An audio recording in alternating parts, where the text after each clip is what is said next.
Mnangagwa, la présidente de la République de la Tanzanie, Dr Samia Suluhu Hassan.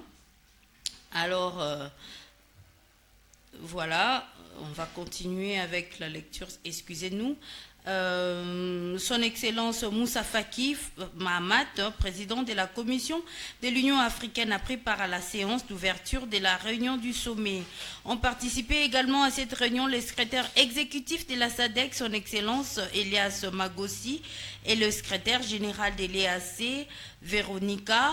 Le sommet conjoint a noté que le sommet de l'EAC réuni le 29 janvier 2025 et celui de la SADC réuni le 31 janvier 2025 ont tous deux reconnu avoir soutenu le processus visant à instaurer durablement la paix et la sécurité dans l'Est de la République démocratique du Congo.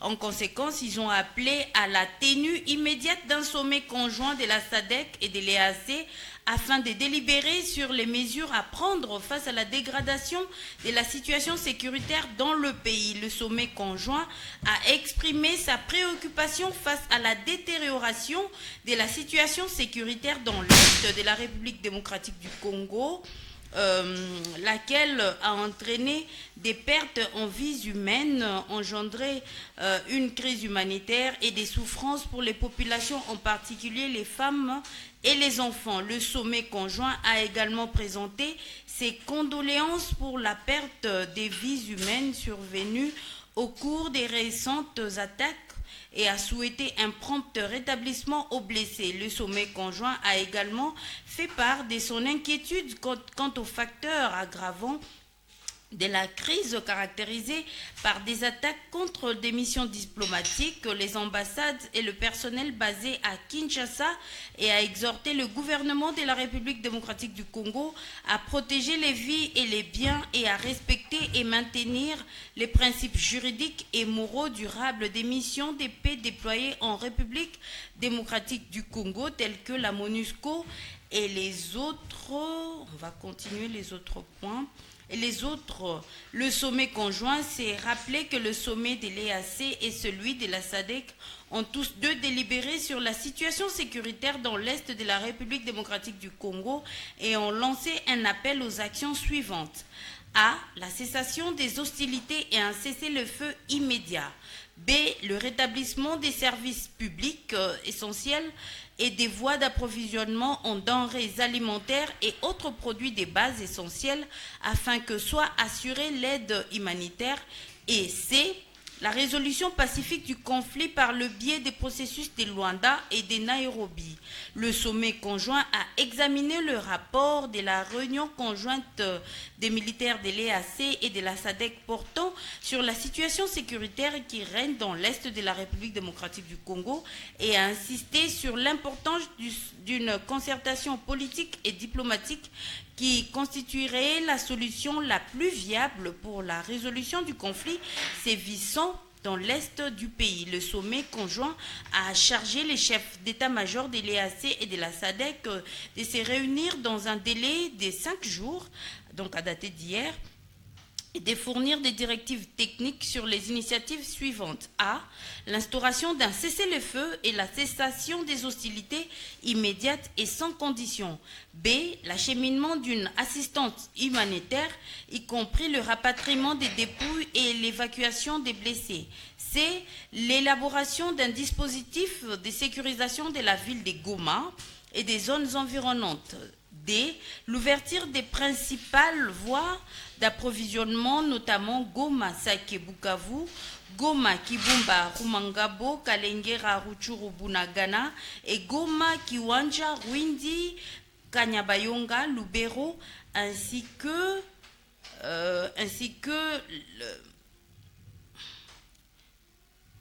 un instant, nous allons continuer, s'il vous plaît, excusez-nous.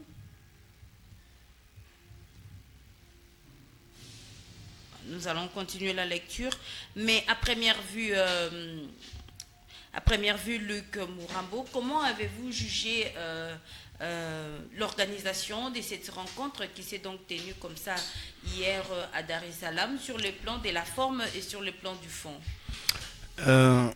Mama Mwariri, unajua mambo yenye taifa iko napitia ndani inaleta machungu, na kama mtu ambaye tunamwita Muafrika angekuwa ngali na zamiri, mambo tunaendelea kupitia leo haingefanya Waafrika wakuwe indifférent. Mbele tuingie kinaganaga ya maneno yenye tutazungumzia, muache tupane pole kwa ndugu zetu wa Kabare Nord ambao wanaendelea kukuwa wahanga na tabia mbovu za wale ambao walipaswa kuwaletea usalama. Tunakuwa na huzuni kwa sababu maafa yenye ilianza Kalehe, ilishuka a partir ya Ihusi, ilishuka ikaingia mpaka Katana, ikaingia Kavumu, ikafika mpaka karibu na Miti, na hata tulifikiria kwenye tunaenda kuisikia inaanza kuingia ndani ya mji. Haikufanyiwa na wahuni, na marezo sosio zilituma zina propage ma message mbaya kusema ni adui ambaye anaingia. Adui ambaye aliyegeukia taifa, aliyegeukia population ni certains éléments za FRDC wa bataillon yenye banaita Gepard. Na tunakuwa na huzuni kwenda kutana viongozi wetu, ils ont attendu kukwe manifestation ya watoto wa Kavumu kushuka mpaka gouvernorat kusudi baelewe kwamba population iko ndani ya hatari. Taifa zote duniani hawezi tena kujipatia ruhusa ya kusuprimer une vie humaine de manière injuste, na serikali ikose kukushurulikia. Leo Kavumu inalia zaidi ya watu 17 ambao wanauawa tu hivi tu, na askari ambao walikuja kwenda kuvita, kwenda kupigana kwa kuproteger taifa, kuproteger serikali na mali yake, yani raia na mali yake, lakini sasa nini tunafika kuile niveau que ce soit les FARDC qui se mettent à tuer la population civile.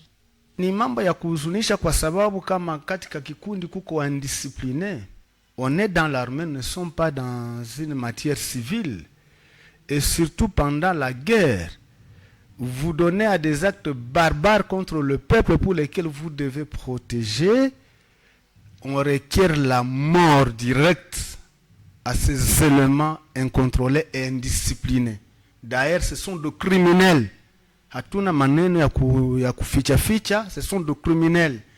Parce que kwa sababu watu ambao wanauawa hawarudie tena kuuzima, hawafufuke, ne reviennent pas à la vie. Est-ce que ni ma militaire banakuaka pale ou bien ce sont ceux qui sont venus de Goma qui ont commis ces exactions? Bon, c'est que nous connaissons les informations à notre possession, et même ce qui a été relayé par le gouverneur, ni ce qu'on a appelé les éléments des bataillons qui partent. Qu'ils soient venus de Goma, qu'ils aient été recrutés sur place, qu'ils aient, je ne sais pas, été venus de Kinshasa, du moment qu'ils ont prêté serment devant les drapeaux de la nation, qui doit défendre l'intégrité du territoire, protéger le peuple.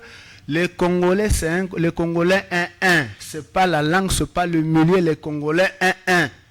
Na mwenyali jipermetre kufanya ile maafa, tunaomba viongozi wa jeshi, General Yave iko natufuata, na Masunzu iko natufuata. Nous n'avons pas besoin d'un procès. Le pays a déjà levé le moratoire sur la peine de mort. Quelqu'un qui se donne le luxe ya supprimer uzima ya watu injustement, il doit subir le même sort. Bakamate bale ba élément tuwaone banabatia, on le fusille clairement. Ça va donner au moins un tonus, un comportement ingénieux dans le chef de sécurité. Le chef de l'État devant les diplomates, il a reconnu que la peine de mort n'est pas encore mise en application, même si le moratoire a été levé. Comment on va appliquer alors que, est-ce que ce n'est pas, c'est de dire? Nous avons aujourd'hui des animateurs des institutions, moi je l'ai dit, Faciabo, c'est pas là où ils sont aujourd'hui. Quand l'État prend une décision, il s'assume. Serikali haiwezi kamata décision maamuzi fulani pour aller se justifier auprès des institutions régionales, internationales devant le blanc. Pourquoi on a pris telle décision? Il l'a dit devant les diplomates, hein, c'était à Kinshasa. Oui, comme vous voulez. Et même avant lui, je vis également, je ne sais pas, André Mbata, aussi entrer, aussi de TJVC, commencer aussi à expliquer à la francophonie Il est pourquoi la décision liée à la peine de mort, tout ça, pourquoi aujourd'hui on ne l'applique pas. On est dirigé par des peureux. Le pays ne peut pas être dirigé par les peureux, madame. Aussitôt tu prends la décision de, ou soit tu es plébiscité par le peuple parce que tu as exprimé cette volonté de porter la charge dans telle institution, tu dois t'assumer. Ils ne font plus craindre la mort, tu dois également braver la mort. Si la mort va t'atteindre dans les institutions, tu dois t'assumer. Sinon, si on amène le péré dans les institutions de la République, sinon tu ne le vivras pas. Quelqu'un prend un discours, moindre escarmouche. Si un Congolais moko akufi, un Congolais, si un Congolais moumou à toi n'ampiga tena risasi, comme qui dirait venir balisha kufa abo haiba kobatu, abo ni maïs. Alors Luc Mourabo. Maintenant, aujourd'hui, un instant madame, aujourd'hui là tu wapi, avec les moindres escarmouches. Tout collé wapi. On a dit nous allons mener la guerre. Là où tout wapi. On a dit à tous les tena kuongea na batu fulani. Aujourd'hui nous sommes où? On a pris ce que, comme je venais de le dire, Dieu a levé à peine un moratoire sur la peine de mort. Là où tout wapi. Même ceux qui sont en train de tuer les gens en plein air. Mbako nakuwa gracier, bengine bako wanakuwa sijue, kesho nasikia walibakamata wanabafungua banaenda. Tuko munini madame. Tulifika hapa kwa hii mada. Nous avons dit aux auditeurs. Mugikuwa na uongozi, c'est comme nous appelons gouvernance en français. Mugikuwa na uongozi zaifu. Dans tout le pays du monde sérieux, le peuple se met debout parce que kila nye inaitwa letargie uzembe, inaitwa uzaifu. Katika uongozi wa taifa, le peuple finit toujours par pleurer. Na machozi ya taifa inakuwaka ni mwangaji wa damu. Hier les gens ont dansé mukwa tombolo, hier les gens ont dansé n'importe quoi. Hier les gens ont donné de n'importe quel nom seigneur Sahili za kwenda na kukufuru hata. Aujourd'hui le peuple est en train de, maintenant aujourd'hui nous sommes en train de pleurer. Nous sommes en train de pleurer pourquoi? Parce que nous avons une gouvernance de farce. Mais si nous étions en face de gens qui prennent la vie de la nation au sérieux, est-ce que tu ne fikilia pas? Regarde comment les animateurs des institutions de la République sont en train de s'engraisser. Au détriment des militaires qui au front. Kisha unasikia aujourd'hui un ministre il va lancer, et je l'ai suivi dans les églises, kusema ok, tunani tu après maombi pia tufanye kama nani masadaka ya kusapoti wa askari wetu. Madame, kuna vitu vyenye viko vinakuaza. J'ai dit la religion doit éviter de fainéantiser les gens. Quand vous avez un président de la République, de manière officielle, il a plus de 2 millions de dollars. Plus le voyage zenye lugutana, zile francs, zebako wanakamataka, bako wanachezesha. Pourquoi on ne peut pas mettre ça dans la sécurité et la défense du pays? Si on a angalia les mishahara ou les salaires qu'on est en train de distribuer aux ministres, aux députés nationaux, aux sénateurs, au détriment du premier citoyen. Quand je parle du premier citoyen, je vois le militaire, le FARDC. Quel que soit l'âge qu'on a eu. Mais on est pour que tu viennes avec une diversion, ok, tu fais un mchango, nous on a dit, celui qui va faire un geste, qu'il le fasse à l'égard de nos FARDC, aifanye kwa uraia, pas avec aba benye konongozi. J'aurais souhaité nisikie Mutamba anatia discours yenye anaambia chef de l'État tosha ile mishahara haramu yenye ulienda bebesha wale watu au détriment ya benye bako nakufia taifa. Parce que niambie, d'ailleurs ce matin ou même hier je vous ai suivi encore dans une émission où tout le monde est en train de se plaindre comme quoi la plupart de tous les animateurs des institutions sont en train de fuir. Tu imagines? Maintenant les militaires, lui n'est pas en train de fuir, il est au front. Mais ces gens qui sont en train de fuir, ce sont ces gens qui sont plus engraissés par l'État congolais. Alors que celui qui devrait être mieux engraissé, Dieu le mwenye kuna kufia taifa hakuna kitu wanamutilia ndani. Je demande tout simplement mishahara ya ba gouverneur, mishahara ya ba députés provinciaux, mishahara ya ba députés nationaux, ya ba sénateurs, mishahara ya ba ministre, mishahara ya ba mandataires des entreprises publiques, mishahara ya ile couronne yote yenye nazunguruka kama présidence, mishahara ya bale ba conseillers dans les différents ministères. Ba shushe ile mishahara zile francs tenda ku majeshi yetu. Deuxième élément, tunaendelea kusisitiza et nous continuons toujours à insister et nous le répétons, nos minéraux doivent encadrer nos FARDC. Donc l'argent qui est produit donc ici de nos minéraux doivent encadrer les institutions de la République, à l'occurrence les services de défense et de sécurité, l'armée et la police. Zile francs zinapaswa kujenga na mabalabala ya taifa ya Congo. Vous êtes en face aujourd'hui d'un régime yenye iko naenda na piller république madame. Comment pouvez imaginer juzi mliona vitu ya bashinois hapa? Kasa unaenda angalia deja qui sont impliqués. Madame, tuko nafikiria hapa kesho après ikasheshe yenye tuko ndani kiisha. Nous allons mettre les noms de tous ceux qui sont impliqués dans le pillage de la République. C'est incompatible au Bhoutan quand vous lisez les rapports. Vous allez mettre leur nom en tant que qui? Madame. Parce qu'ils sont en tant que présumés. En tant que citoyens, ils sont présumés parce que la justice qui devrait les traquer, c'est une justice qui est au service du régime et qui est en train également de détruire le pays. Ça vous engage. Oui. Hein? Si la justice était sérieuse avec Ibienye Tuliona, pourquoi il procès à Chinois, madame? Est-ce que vous pouvez imaginer, les Chinois sont déjà, on a déjà mis la main sur les Chinois, mais il y a un service qui va réquisitionner les bots de la CNCS pour faire évader les Chinois. CNCS, c'est un service de l'État. Mais le jour du procès que tu as vu, on a évoqué la question N-O-N. Vous êtes à Mwenga, vous êtes à Chabunda, vous êtes à Walungu, Karembo, partout. Ce sont les FRDC avec, je ne sais pas, avec les JR qui sont en train de protéger les Chinois. Est-ce qu'on a posé la question comment ces gens se sont retrouvés là-bas? Aujourd'hui, la province, on vous dit, selon les dires de la province, on a rencontré plus de 564 entreprises chinoises, toutes illicites. Madame, vous avez Primaire ici. Primaire a déjà exporté combien? Millions wanafanya chasse coopérateur économique en ville à Bukavu. Soit disant qu'ils sont en train de bouffer avec les Rwandais. Mais aujourd'hui, Primaire a déjà produit plus de 14 tonnes d'or. Il y a qu'on exporté à l'état brut. Même l'entreprise à côté de chez Datco qui devrait commencer à raffiner l'or. On ne le fait pas. On est en train d'exporter l'or congolais, on a créé Makazi Wapi. Au Qatar. Retournons au sujet. En soi, madame, il vient de Tunazungumuzia. L'ennemi de la RDC est plus à l'intérieur. Aujourd'hui, ni t'étais l'inimitié, ni t'étais cette trahison, la traîtrise de certains compatriotes congolais. La SADC et l'EAC vient faire quoi? Même si nous avons adhéré dans ces organisations régionales. Ça devrait venir faire quoi? Mais c'est parce que la République démocratique du Congo est agressée, justement. C'est pourquoi la SADC et l'EAC interviennent.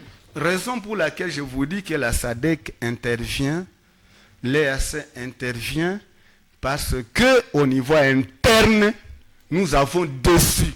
Et même Tulisha Kouaza na Mungu Mwenyali Tumbaka, madame. Il y a eu l'EAC dont nous faisons partie, dans un pays syrien, madame. Vous avez vu comment l'EAC avait joué le jeu de l'ennemi. Le jeu du 1-23. Quand le 1-23 a commencé à Goma, les premières forces qui sont arrivées, soi-disant, pour accompagner, appuyer le FRDC contre que dirais-je, cette occupation, c'était l'EAC.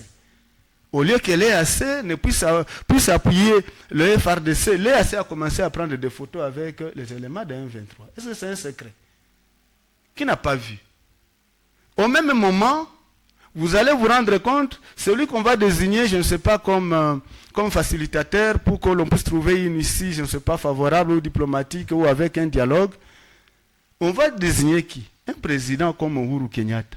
Alors que lorsque Corneille Nangaa avait créé son mouvement, il a fait sa déclaration où? Il faut éviter que Fanya Kuzania, comme ceux qui sont en train de diriger, sont plus intelligents que la population qu'on a quoi diriger. Corneille Nangaa a fait une déclaration, c'était au Kenya. Avec les éléments également d'un 23, parce qu'on a vu Bertrand Bisimwa walikuwa pale. C'est le même pays que vous allez désigner à Seme Ikuye, Ibanani, Ibalete Amani. En soi, on est en train de jouer nous-mêmes les jeux de l'ennemi. La SADC est arrivée. Il faut voir maintenant comment j'ai Naza Tchezeka Moule Moussadek. Ceux qui ont suivi également les réunions conjointes, on a vu comment les chefs d'État sont en train de sortir le téléphone. Vous suivez souvent ma réunion à l'Union européenne. Avez-vous déjà constaté que dans les réunions, je ne sais pas, de l'Union européenne, les chefs d'État se réunissent, ou vous voyez encore les chefs d'État en train de sortir avec, je ne sais pas, téléphone aux oreilles, en train de suivre quel genre d'injonction? Mais vous avez vu nos soi-disant chefs d'État africains, ils sont en train de sortir avec des téléphones comme Askio. Donc, les grands sont en train de les appeler, ceux qui les ont mis là-bas, ceux qui leur ont donné, je ne sais pas, les mandats et la mission.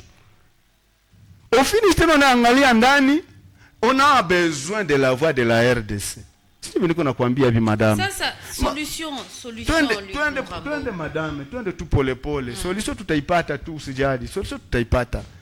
Donc hauna confiance na hii réunion conjointe. Madame, le rapport entre les États c'est un rapport de force.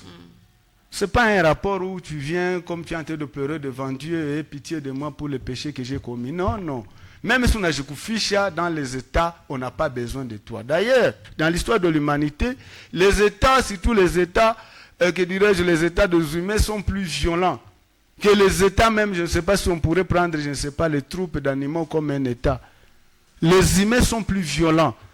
Et on n'existe pas sur la terre parce que les autres ont pitié de vous. On survit et on existe parce que vous décidez de vivre contre votre marée.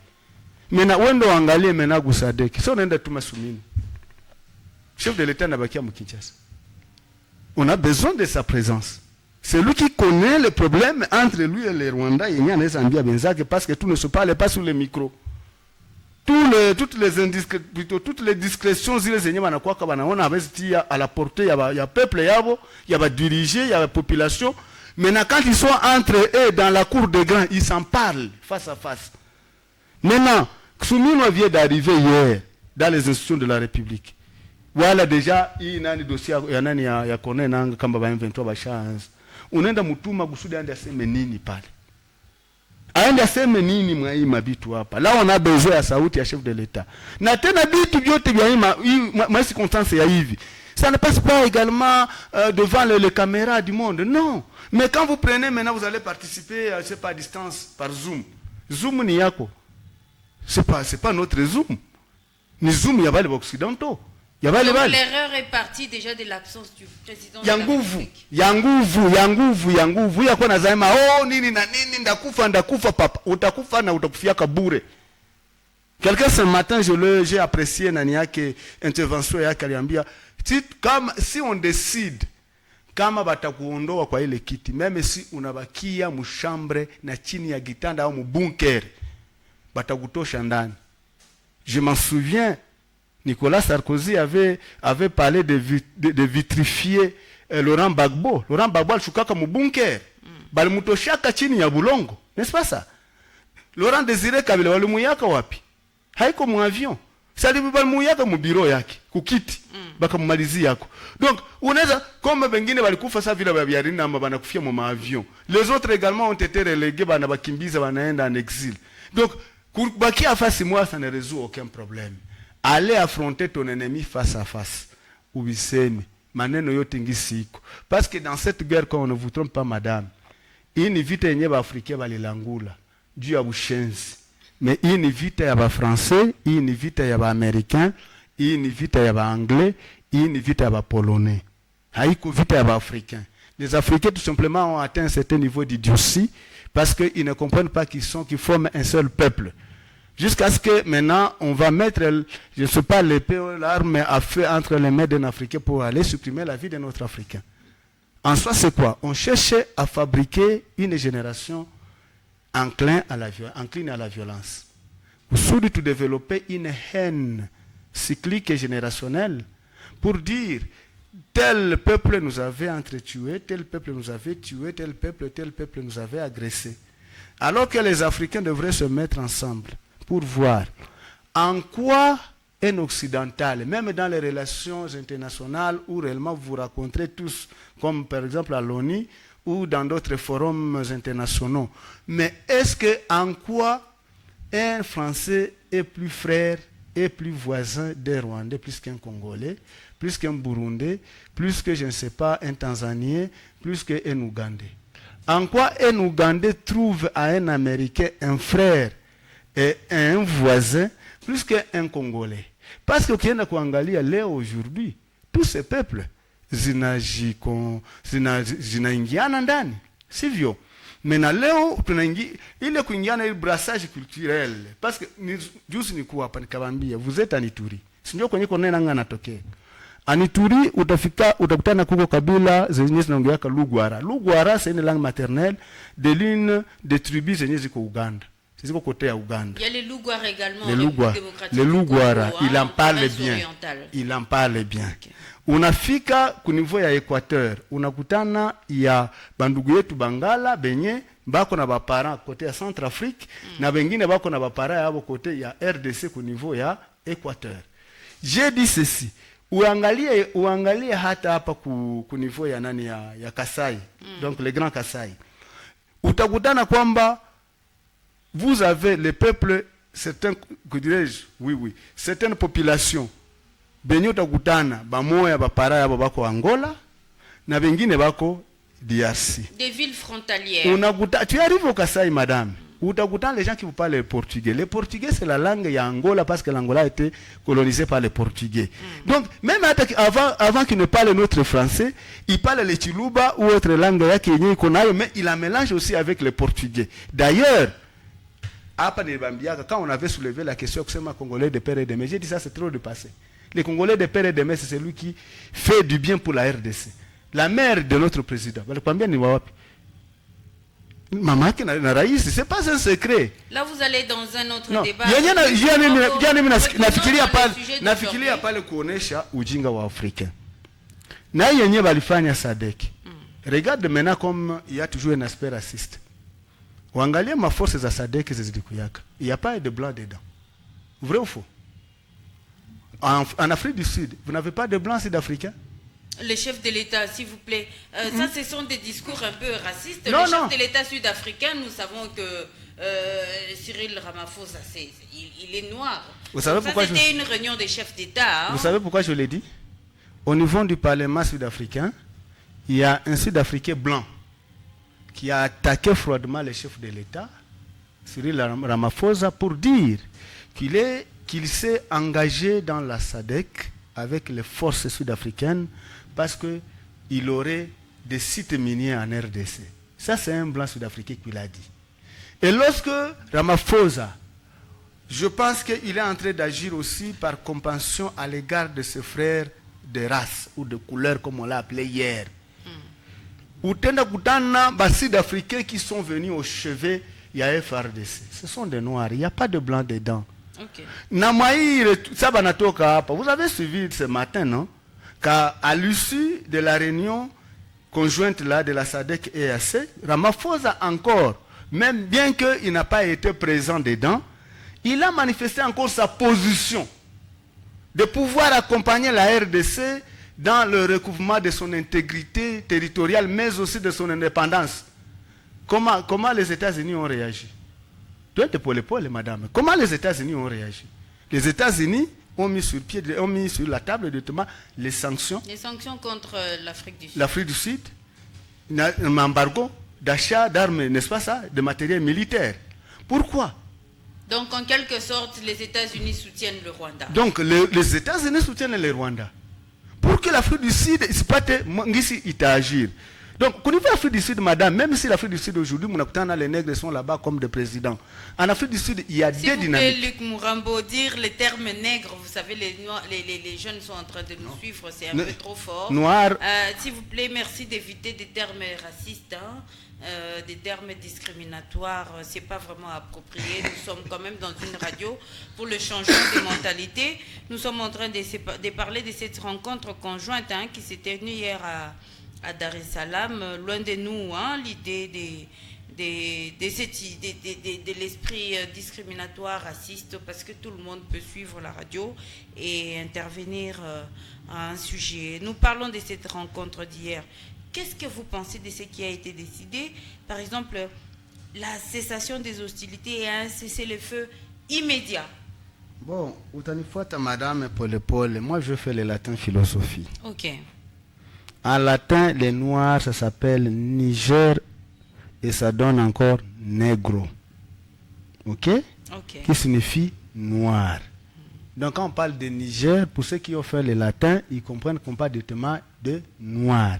Quand on parle de négro, on parle toujours de noir. C'est pourquoi quand on parle de nègre, il ne faut pas penser comment on nous injurie. C'est pas, il y a un problème. C'est pas un problème. C'est un terme discriminatoire, Luc Mourambo. Bon. Quand on nous appelle noir, qu'est-ce que ça change? Est-ce que réellement nous sommes noirs, comme on le dit? Noir signifie l'absence de toutes les couleurs. Est-ce que réellement nous sommes l'absence de toutes les couleurs? Hier, il disait, je ne sais pas, quand on parle de l'Afrique noire, quelqu'un d'ailleurs, je m'en souviens, le post-soldat Senghor disait, quand on parle de l'Afrique des Noirs, quand on parlait de l'Afrique noire, c'est-à-dire que l'Afrique est totalement noire. Parler l'Afrique des Noirs, comme vous nous appelez, que nous sommes des Noirs, il faut dire maintenant l'Afrique des Noirs, pas l'Afrique noire. L'Afrique noire, c'est différent de l'Afrique des Noirs. Comprenez, madame? Ni ma terme, nous, on s'assume, hein, et nous les assumons. Ce qui est essentiel est que nous puissions comprendre tout simplement comment il faut que nous puissions travailler pour notre pays, travailler pour nos générations. Dossier Anania IEAC SADC, vous connaissez, madame. Je viens de vous dire, c'est un problème des rapports de force. N'est-ce pas ça? Vous avez suivi. Déjà, comment on est en train de nommer Nani déjà administration Goma? N'est-ce pas ça, madame? Nos vaillants militaires de FARDC, ils sont sur le front. Est-ce que Banabambia kama le M23 chatoka Calais? Hayatoka Calais. J'aurais souhaité discuter avec Kamaïle. D'ailleurs, tu sais, comment il a attitude de tulipasha kwenda. Allons au niveau yenye, comme par exemple pour le cas de l'Ukraine. En Ukraine, même si on a entendu des sanctions contre la Russie, mais vous savez que l'OTAN avait mobilisé les forces, donc les ressources humaines, battent tous les militaires, kutoka mapays mbalimbali, pour se retrouver au front pour accompagner l'Ukraine contre la Russie. N'est-ce pas ça? Maintenant chez nous, il y a kukamata ma décision. J'ai suivi ma réaction à Babahuni. Pendant ce moment, non, ma décision elle va engager. Tu vois ça? Moi, je pensais que au-delà à quoi on a approche à SADC na EAC, parce que l'EAC ningana kwambia tuko ndani na EAC kuna tutrahiri. Inchi kwanza ilipasha kutoka ndani ya EAC. N'est-ce pas ça? Inchi ilipasha kukupe ile ma convention ya mutualisation de forces walifanya na Uganda. Pendant que l'Ouganda est en train d'agresser la RDC. Inchi ilipasha déjà kwanza kutoka ndani. C'est comme ça qu'on devrait s'assumer. Il est ni à kwanza. Tu vois comment on reste dans la SADC parce que SADC depuis longtemps, depuis Laurent Désiré Kabila, depuis que Kabila les fils ou les petits comme on l'a dit. On a vu la SADC toujours venir au chevet de la RDC lorsque la RDC était agressée. Mais aba bienye tuko tunafanya aba banani aba ba EAC. Tunaenda ingia shepeke mutundu, tunaingiza nchi mutundu. Et on continue toujours à maintenir le pays dans le trou. Je vous dis que l'EAC est venu comme espion. Tout ce qu'on va prendre là-bas comme résolution à y remonter kubanani kuba chef ya ba patron ya. Tuna au contraire madame mimi niko na waza approche ya ba prélat religieux. Au lieu qu'on a mon approche zaidi ya SADC. Approche ya ba prélat religieux yetu ni gani? Alors, Luc Mourambo, je vais remercier les auditeurs. Je vais laisser la parole à notre confrère Bienfait Mazambi qui est déjà là. Bonjour, Jambo Bienfait Mazambi. Jambo sana madame Jidita sina jambo kwa auditeur wote kwa telespectateur wenye yuko natufuata kupitia mitandao ya kijamii. Tunapatikana ndani ya kipindi inakuwa inaitwa Uwanja wa Mabadiliko ambayo inakuwa inapita kila siku ya Mungu kwa saa kama hizi. Na mwaliko wa siku inakuwa ni Luc Mourambo ambaye anakuwa wa société civile. Tunakuwa tunampokea mwa hii CG ambayo tunakuwa tunaongelea kwa siku ya leo kuhusu usalama mashariki mwa Jamhuri ya Kidemokrasia ya Kongo. Na ni Luc Mourambo ambaye alikuwa na kauli, alikuwa anagusia kuhusu aporo ya SADC depuis iko partenaire ama allié wa République démocratique du Congo, étant donné que nchi yetu inakuwa membre mwa ile organisation. Alikuwa anasema aporo yayo mais aussi maeffets zinakuwa zinatokea mais vu que tunakuwa tunapatikana aussi ndani ya muungano inaitwa EAC, kunakuwa nakuwa misharabaka pale parce que nchi ziniko mu EAC na nchi ziko mu SADC, kunakuwa zile zinapenda sana amani na za mu EAC ambazo zinakuwa aussi parmi ma nchi zinakuwa zinashambulia Jamhuri ya Kidemokrasia ya Kongo. Ni wewe Luc Mourambo ambaye ulikuwa na kauli kuhusu hili swali. Ndio mwariri. Nilikuwa nasema kwamba kukamata EAC mnaikalisha pamoja na SADC haviko bien. Deuxième élément, absence ya chef de l'État Félix Tshisekedi Tshilombo ndani ya ile maassise. C'est pas bien, ni faiblesse ya nchi. Parce que sauti ilipasha kusikika pale. Ceux qui vont aller rapporter kubenye bana batumaka comme les Américains, je ne sais pas les Français, les Anglais, les Polonais. Bali batumaka bapatie fidèlement bien chef de l'État alisema. Ile ilikuwa kitu ya muhimu sana. Mais nilikuwa nasema kwamba démarche ya ba prélat religieux yetu. Il fallait tuangalie namna gani on peut le renforcer. Nadhani kuna wakati inaweza toa matunda zaidi kuliko vitu ya SADC na kuliko vitu ya nani ya puto ya EAC. Kwa sababu wakati banaua, je vous donne un cas. On a tué les éléments à SADC. Ce sont des éléments de maintien de la paix. On avait tué certains éléments de la MONUSCO. Ce sont des éléments de maintien de la paix. Mais il est ôté les puissances impérialistes bali sacrifier.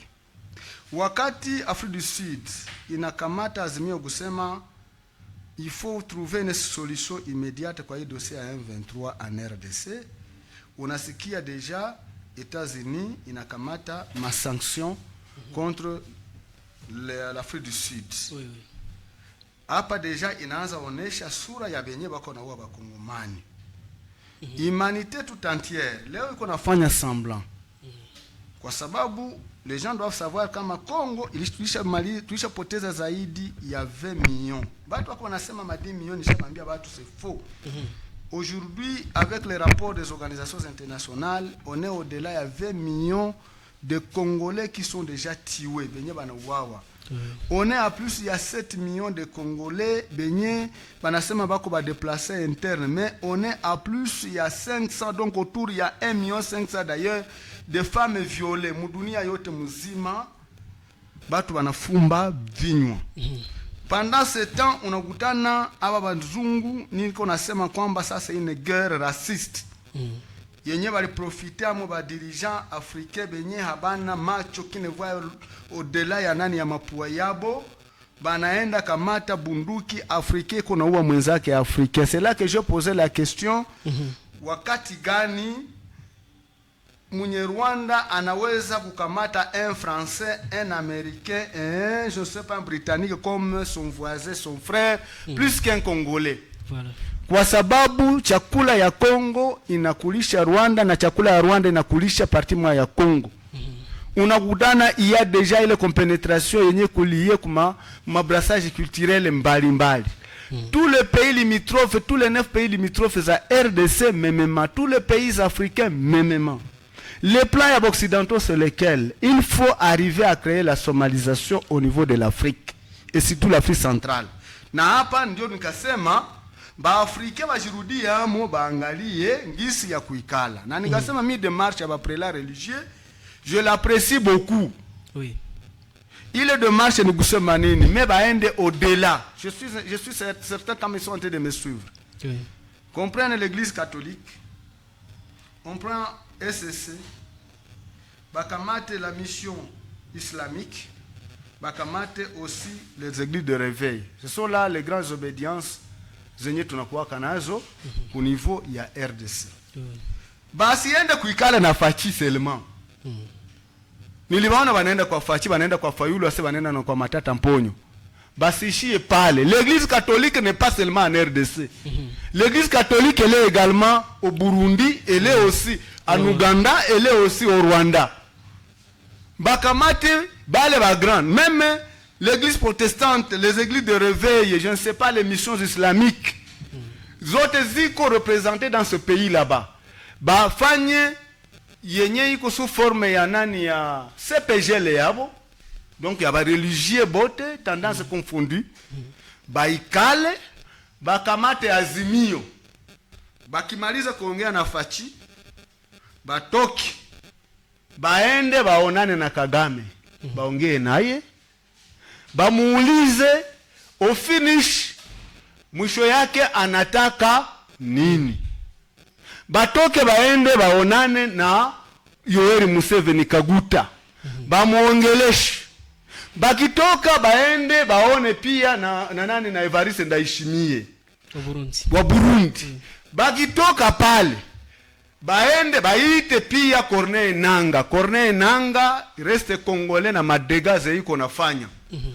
Bamuite, baite pia aba banani ba Bertrand Bisimwa. Ce sont nos fils. Babaulize nini mnataka kuendelea kumwanga damu ya bandugu yenu? Vous cherchez quoi? Au-delà de ça, l'église catholique sinyamanzie pale. Nous, ils ont un président mondial, le pape. Il ne doit pas venir ici tout simplement kukuya tu kuona watu na kutilia mikono wanasema beneshia pale. Parmi les grandes institutions religieuses zenye ziko concertées par le Conseil de sécurité des Nations Unies, il y a l'église catholique. Si vous ne savez pas. Ceux qui ont fait les relations internationales, banajua, les organisations internationales, banajua. Baende baone pape. Basimame na pape. Baende baonane na Donald Trump. Baulize Donald Trump. Hii damu yenye muko munamwanga. Munataka nini? Batoke baende baonane na Premier Ministre Britannique wa Angleterre. Baongee naye. Barudie baonane na Emmanuel Macron. Je vous dis, hii dossier itamalizika bila risasi kulia. Voilà, Eric Murambo, quelque part on a qu'on a cité Corneille Nangaa bamuite bakale Église catholique bakutanishi baongee mais kuko quelque part justice congolaise ambayo iliweza kuhukumu Corneille Nangaa à mort. Est-ce que kwa ile situation Corneille Nangaa kama hayo tunaweza kama iko position ya faiblesse ou quoi anaweza itika vraiment mission yake ambayo anakuwa iko nayo iko anile munjia pour que akuya délivrer comme ça mikono ya sheria ya Congo facilement. Ce n'est pas Corneille Nangaa qui a une grande mission plus que Kagame et Kaguta Yoweri Museveni. Parce que damu za bakongomani ziko kumikono ya Kagame, ziko kumikono ya Kaguta Yoweri Museveni. Je suis très ravi parce que d'ailleurs ce matin avant de venir ici nilikuwa nafuata. Parce que situation ya saa hii ni hali yenye iko. Permettez. Oui. Pourquoi je le dis? Tu as suivi Dr Mukwege aujourd'hui? Oui. Juzi alikuwa en ligne avec le Parlement européen. Ulifuata discours yenye alifanya. On lui a accordé 5 minutes, il est allé autour ya 10 minutes. Moi je suis en train de suivre le discours yake. Oui. Aliuliza les pays occidentaux. Juu ya nini mnaweza endelea kwenda kuna support Rwanda en munitions et même en finance wakati mnajua kwamba suite ya ile yote ni kwenda kuna chinja bakongomani. Alipresenter bilan ya dégâts zenye zinafanyika uniquement par les Goma. Au-delà za madégâts zingine zenye zilitangulia. N'est-ce pas ça? Oui. Si du moins comme je venais de le dire, kama bale ba grand, bemi na taya ba religieux yetu wanasimama, ils s'assument. Parce que si on est à Fouata Fayoulou, Fayoulou n'est pas derrière ça, c'est moi le 1-23. On connaît. Quel que soit ma dégâts zenye banafanya, parce que ça, angalia, Kagame aujourd'hui, il est, si vous voulez, anashuka kusaya, kwa ile réunion, nani kama ile réunion conjointe, EAC, SADC, civile. Mais est-ce que damu ya bakongomani iko kumikono yake? Et aujourd'hui, unafuata gouvernance yenye Corneille Nangaa alitia Goma. Est-ce que c'est un secret pour personne? Maintenant, on trouve. Nani mwenye yuko ndani ya deal? Les trois gouverneurs, les gouverneurs titulaires avec, je ne sais pas, ces adjoints zenye Corneille Nangaa alitia pale, baki. Les maires, les administrateurs, tous sont de Rwanda. Oui. Donc, on est de ce qu'il y a kwamba, niveau yenye tuko tunaenda mo, il faut que l'on fasse réfléchir les Congolais. Et surtout mwenye kuna pretendre kusema kwamba anaweza kuya kusaidia taifa. Parce que hawezi elewa kuya kunisaidia na huko na niua. Hivi yenyewe tuko tunafuata vya Corneille Nangaa. Wewe unakuja kwanza unaua bandugu yako. Uko nasema que tu es en train de mener la guerre contre Fati. Ndio discours uko nasema. Fati ya kombia a 2000 km. Wewe uko naua mtu mwenye yuko mpori, mtu mwenye yuko mshamba, mtu mwenye yuko na lima, mtu mwenye yuko mbutiki. Unasema tu yala. Wewe ndio ufuate Fati kule, uache population na amani. Comme ça kama kuko maneno mtazungumuziane kule. Maintenant plus de 3000 morts. Benye tunaona déjà pale Goma yenyewe baliua. Dis-moi. Ile Corneille Nangaa zamiri zake ziko namna gani? Il sera en train de tuer son propre compatriote au motif kusema kwamba yeye ça ne va pas avec Fati. Aende ba régler dossier za politiquement pour le parce que population haiko mabile yenyewe bako ndani. Raison pour laquelle moi je pense kama ba religieux yetu balipasha kujimpliquer davantage comme je venais de donner la cartographie de marche ngisi wanapasha kwenda nayo na bakienda kwa ile de marche je vous dis kwamba hii dossier ya Kongo itapata eko ya mzuri. Ku niveau ya SADC comme je venais de le dire nakwambia SADC tulirate encore rendez-vous de marque. Yenyewe balitupatia. Le chef de l'État nakosa il envoie la première ministre. Alors que ni réunion ba chef d'État. Dis-moi siwe kama alipata kauli. Donc kwa diarere ku diplomatie. Non, fait diplomatie ya Kongo papa. Achana na diplomatie ya Kongo haiko. Tuko tunadanganya population yetu. Diplomatie ya Kongo, plus de 800 voyages à l'étranger. Leo ndio ukutane useme kama là où les chefs d'État mutangaya kama ils sont seulement au nombre de disques là-bas, unasema kama tu vas suivre ça en ligne. Wewe mwenyewe ulifanya 800 voyages. Anapasha fuatilia de près situation qui siko inapita mwinchi, c'est aussi risqué kutoka mwinchi kwa president de la République kwenda wakati nchi yake iko deja parties moja za kamationa wa rebelle. Nakwambia kwamba kila mtu anajua vision ya M23. Le pays ne peut pas être dirigé par le peureux. Nisha kuambia vile. Un peureux ne dirige pas un État. Le pays est dirigé par les patriotiques. Et le patriotisme s'unit également une certaine pensée incisive où vous bravez même l'esprit de la mort. Même si wanakuambia risasi ndio iko hapa. Kama Mobutu descendait au champ de bataille. Ni tomate ndio walikuwa wanapiganiana, walikuwa wanatupiana. Ni makalo keza watoto ndio walikuwa kama kutere. Kwenye unakutana mpaka na shaponye ulikuwa na vale na inaruka. Risasi nairusha. Mimi kwenye utaenda hakuna risasi wanakuita tu wako. Haiko hata wanakuambia sasa shuka uende pigane na M23.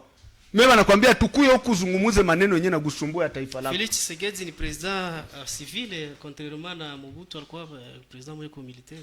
Mais est-ce qu'on vous dit que tous les États du monde sont dirigés par les militaires? Tous les États du monde ne sont pas dirigés par les militaires. Mais quand un chef d'État parle, ce n'est pas comme lui que parlerait. On sent que réellement, parce qu'un chef de l'État, par exemple, un chef de l'État de notre pays, entre parenthèses, nous sommes autour déjà de 150 millions d'habitants. Vous incarnez 150 millions d'âmes en vous. Même les esprits, tout cas peut-être les passés sont en train de nous suivre, même à ta paix pour bien la kukuombe, à paix pour les kukamata. Tu incarnes combien? 150 millions d'âmes. Quand tu parles, ce n'est pas toi qui parles. Ce sont les 150 millions d'âmes qui sont en train de parler en toi. Quand Félix parle, il doit éviter de parler comme s'il s'adressait à l'imiter. Parce que souvent, ma discours, où il s'adresse à militaire de paix. Non. C'est là où tu dis moindre escarmouche. Ça, c'est un discours qui est comme un parti politique. Quand on dit qui va m'empêcher moi? Tu t'adresses comme si tu es en train de t'adresser comme un militant. Tu oublies que tu es en train de t'adresser à la nation. En soi, nous avons manqué un rendez-vous. Il aurait souhaité que le chef de l'État soit là-bas. Kama batamukokola benzake bamutemea comme alalamike na iko mule. Mais wakati déjà encore, oui. Comme je disais, est-ce qu'on a kwambia mu période ya makali sawa hii? Vous pensez que tout doit filtrer sur les réseaux sociaux? Non, non. Dans les relations diplomatiques et consulaires, mabitu ya mingi, ni kuikala sa vile tuko hapa ndero ya micro, tuko tunazungumuza sa vile kijama. Mais imagine maintenant ça, on a sema non, tu fais, ouais, on a participé par Zoom, les Zoom là-bas. Oui. Est-ce que banakwambia c'est tout qu'on a satellite? C'est-à-dire qu'on est en train d'enregistrer tout bien timuko munafanya, quelque chose changale qu'on mkutana banabitimia vitu ku YouTube. C'est-à-dire que nous avons raté un grand rendez-vous. Voilà. C'est la raison pour laquelle je suis en train de poser la question. Oui. Entre Mukwege na Félix, nani mwenye alipasha kwanza kupaza sauti ya maafa yenye nafanyika kuma rayon zote zenye ba M23 wako wanapita ndani? Tu as suivi ni maza kuambia kwamba moi j'ai suivi na kunaambia watu. Nisikia watu wako natukana Mukwege ma réseaux sociaux, j'ai dit soyez prudents. Shibote tuko na mabinywa, meshibote hatuna sauti. Sauti ya ule bwana nilisikia. Ngisi alikokola bazungu en direct. En direct hakumashe mamu. Na kutia madégâts zote zenye ziko zinafanyika. Moi j'aurais souhaité nisikie pia les mêmes discours dans la bouche du chef de l'État. N'est-ce pas ça? Alalamike. Hakuna yakuna na kwenda de gauche à droite. Un autre élément. Niliambia bandugu zangu, le peuple qui est donc population kunatufuata, mes compatriotes, usipigi yake uongozi udhaifu mikono. Toutes les erreurs commises par les dirigeants de chaque pays, le peuple finit par en payer les pots cassés. En Ukraine, balikamataka un cinéaste. On a fait de lui un chef de l'État. On l'a utilisé contre la Russie, oubliant que la Russie c'est une grande puissance. Quand la Russie a découvert que l'Ukraine est devenue maintenant un terrain d'entraînement des ennemis de la Russie, ça, il y a un qu'on a lu. Ce sont les Ukrainiens, vrai ou faux? Tu sais que les Ukrainiens meurent comme des mouches aujourd'hui. Les Occidentaux wapende kuonesha mizoga yao sasa vile shit na hivi. Weza kuexposer mais nakwambia Ukraine iko mumachozi. Erreur balikometre. Ils ont acclamé un cinéaste.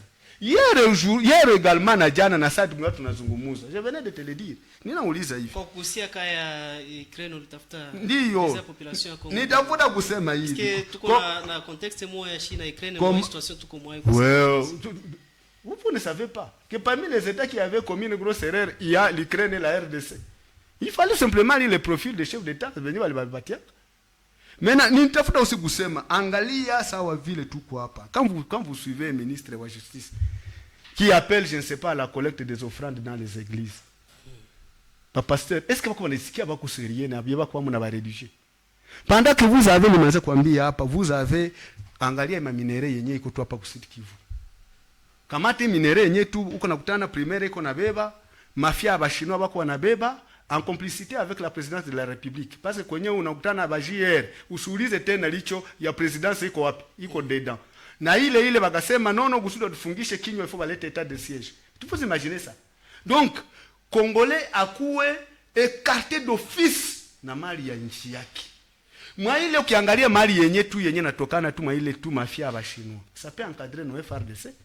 Est-ce qu'on a besoin ya kwenda kunani? Si nos minere comme nikuuliza, haziwezi kuvalisha askari wetu, haziwezi kumulipa mshahara wenyewe unafaa, hawezi équiper même sur le plan logistique na bingine. Maintenant, kisha mnenda mnazipatia wale ba chinois. Kisha tunalalamika kwa nini? Voilà, ça veut dire que kwa kuelewa Rick Murambo en bref tuna comprendre kama wakongolais wako wanalipa prix ya échec à l'élection 2023 le 20 décembre. Problème à l'élection, que dirais-je, oui ou non? Au contraire, je voudrais simplement insinuer problème ya gouvernance. On peut ou ne pas avoir des élections kama tuko na viongozi wenyewe wanafaa, inchi itapumua bien. Parce que hivi yenyewe nasikia kama election nayo nakuwaka nyingine arnaque. On a dépensé combien? 1,3 milliard ma élection à 2023. Vrai ou faux? Mais hakuna balabala zenye ziko. N'est-ce pas ça? Unaona logistique yenye baliachia baliachia M23 nani hapa Goma. Juu ya nini? Parce qu'il n'y a pas de route, si vous ne savez pas. Ce sont des munitions qui venaient à bord d'un avion. Maintenant, au lieu kwenye zingetoka bakimbiane nazo, il n'y a pas de route. Adui anaenda nazikutana pale ngasiziko. Ndugu, pardon. Uzembe kidogo tunafanya mu sektere fulani, inaweza kuwa na marepercussions mu vingine vyote na kesho tunalia. Vous savez ça? Angalia, je te donne un autre cas. Angalia, nilikwambia mishahara. Quand un député national, vous lui bombez $33,000. Unakamata gari ya $50,000. Mais unakamata askari mwenye kufia nchi. Et ça je l'avais dit au moins à une mission qui était venue à Kinshasa, de Kinshasa plutôt au ministère des Affaires, plutôt ministère de la Défense anciens combattants dans le cadre des relations civilo-militaires. Moi j'avais dit au général qui était venu en face na bakolonel balikuwa na msécuriser, nikamwambia si moi j'entre dans l'armée aujourd'hui, kuko bakubwa yenu bamingi wanapasha kulia. Nikamuuliza, est-ce que vous vous sentez à l'aise général? Ukutane un civil iko na kamata $33,000. Bengine bako mae millions le mois. Parce que ima mafia utenye kumuma minere, ça leur apporte beaucoup d'argent. Askari unaendo na mwabandone. Moi j'ai posé la question, général, donnez-moi une réponse. Si on enlève la couverture militaire et policière autour du chef de l'État, il devient quoi? C'est pas un citoyen simple. Bebanatumaka watu wanogopaka le chef de l'État ya zaidi. Ce sont les policiers venye bananani wana débarquer autour de lui, les militaires bananani. Mais comment banabatosha? Le premier citoyen c'est qui?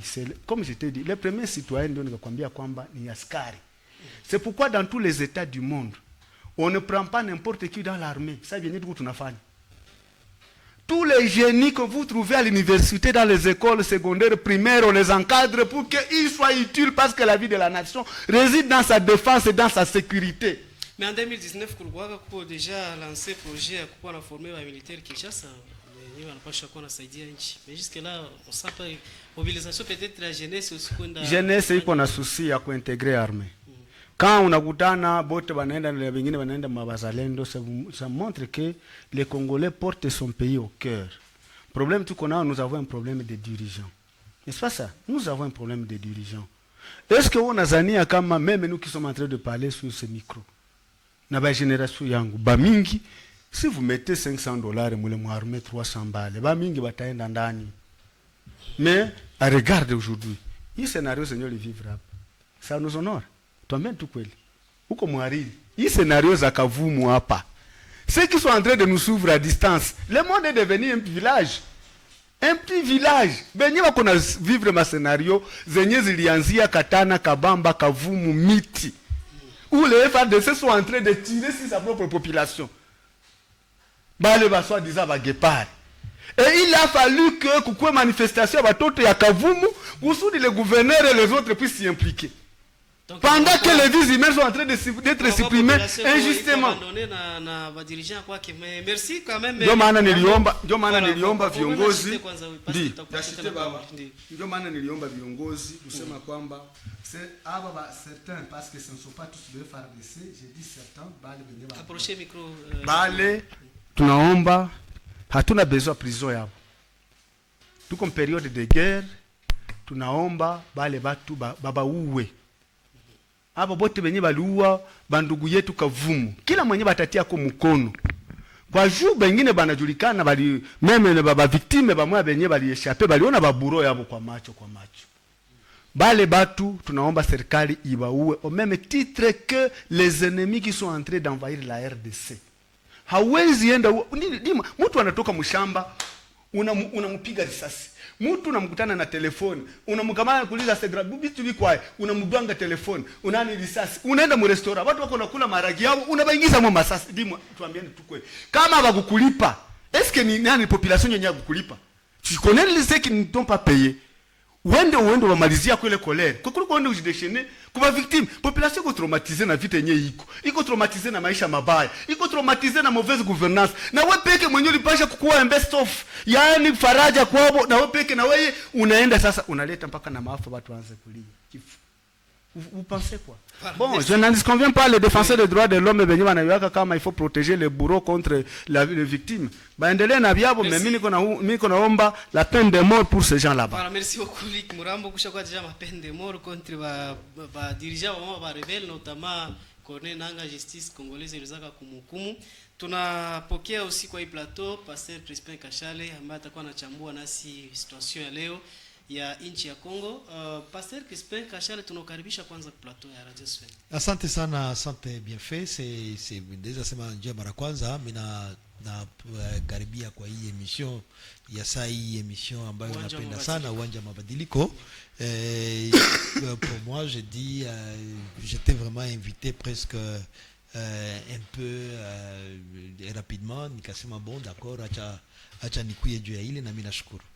Voilà, kwake Lick Murambo anakuwa anasema kama president de la République Félix Antoine Tshisekedi Tshilombo kuweza kushiriki kwa hiyo sommet ambayo inakutanisha wa chef d'etat, akaprefere kutuma premier ministre kwa erreur grave na opportunité nyingine yenye SADC ilikuwa inapatia ku nchi ya Kongo tunakuwa irate.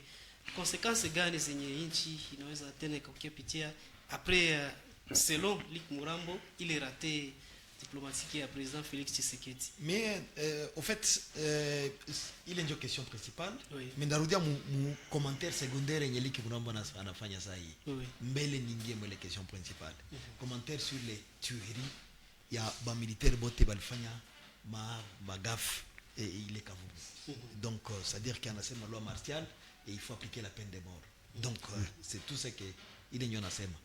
Mais mimi nasema ali explicité mzuri sana.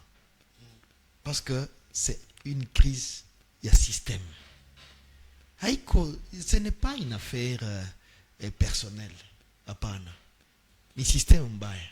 Juni kia kirudia nyuma kidogo, atakia kutana kama bale ba dirija benye viko benye bali bachagula biko. Unani comprendre? Oui. Il faut savoir que donc tout processus yote ilifatana. Kulikuwa élection. Ile élection kwa fraude. Batu jua kulomba amani bakasema faut kamata. Oui. Nakumbuka sur le plan mondial ba défenseur des droits de l'homme congolais bakasema haifai kusacrifier justice côté le amani. Hapana. Ce n'est pas seulement pour faire la paix, mais bichie pale wana. Tu achane pale na bichie pale. Inapita. Pourquoi? Parce que pale ndio tulianzia. Comment tu vas faire toi une campagne électorale dans l'injure? Mumenti valeur moya za grave, dans les vols, dans les détournements. Tunaya kama kampanye ilifanyika kufranga zako na zangu, l'argent de ce pays. Comment on ne peut pas hatuwezi kurudia sur les bases. C'est-à-dire que le point de départ est d'abord mauvais. Il n'y a pas une semaine kuko batu walikuwa ku parlement Sénat 10 jours walipata $10,000. Ukifanya distribution ya ile $10,000 sur le plan de la population, on a distribué $10,000, on a pas $200 pour les militaires au front. Nasema pour les militaires au front. Oui. Où tu as servi 30 400 militaires. 30 000. 30 400 militaires. Pourquoi? $200 parce que biko 500 députés, oui. 108 sénateurs. 108 sénateurs. Na kila moja $10,000. Maintenant que $200, tu vas servir 30 400 personnes. Il est yenye bali wapatia ku 10 jours. Manake bangepatia kila mtu $200 kufra. Même ration ya. Est-il vrai que va toucher si les francs wala ni ma? Non, c'est une vérité. Nous avons eu des preuves, on a connu ce qui s'est passé. Unanisikia? Oui. Il est Njomi narudia. Ce qui veut dire que il est maripuko de ce qu'il y a vis-à-vis des militaires. Nilisema tena asubuhi, c'est l'état d'esprit. Et c'est là où on n'est pas préparé à ça. Ni combien crise de système. Parce que dans d'autres cieux, militaires mwanatoka ku front, on a vu en Afghanistan, on a vu en Irak, on a vu tunonaka ma film américain. Comment on les encadre? Banarudiaga parce que militaire mwanatoka ku front, Afghanistan ba américain balishindwaga, tunajua. Manake balitokaga après kushindwa. Ba Taliban ndio wanakuwa na Afghanistan leo. Benye ba américain walikuwa wanapigania. C'est-à-dire que ça balirudiaga, balibafanyaga nini? Balibatiaga mu système ya rééducation na système ya élévation. Juu hakuna mtu mwanakuaga très bas kushinda militaire mwenye kwa front anashindwa anarudi.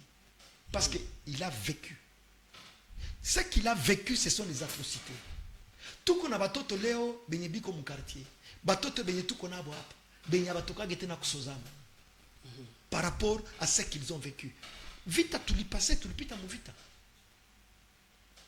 Quel est le mécanisme yenye inatayarishiwa pour recevoir bale banarudia juu ya kubasaidia afin qu'ils puissent réintégrer la société? Job anasema il faut une prise en charge holistique. C'est pratiquement comme la prise en charge yenye Dr Mukwege alitiaga pour les femmes qui ont passé, pour les survivants des violences sexuelles. Prise en charge holistique. Bale nabo, il faut qu'on ait prise en charge holistique. Juu ya kubakamata, kubasaidia, ba remonter tena na kurudia mu société. Dans le cas contraire, malipuko inakuwa kwa société. Et c'est ce que nous sommes en train de vivre aujourd'hui. Leo haujue muasi, haujue na haujue national. Juu ya nini? Par rapport à la gestion ya yenye tulifanya juu ya bale balikuya. Parce que quand il s'agit quand il s'agit ya kuremonter franga banazikula à partir de Kuliulu, ça ne marche pas. Tout dit ça sur le plan de la SADC. Il est phénomène à SADC bien fait. Laisse-moi te dire, Mi et Kwangu c'était une honte. Mi et Kwangu c'était une honte. Parce que dans toute séance, Luc Alisema, il a été un peu plus explicite. Alisema, l'essentiel dans des sommets comme ça, c'est ce qu'on s'est dit dans les couloirs. C'est dans les coulisses où se passent les grandes négociations. Ce n'est pas sur les officiels.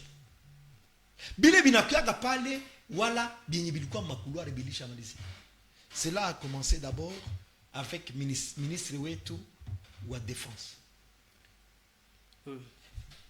Qui était là?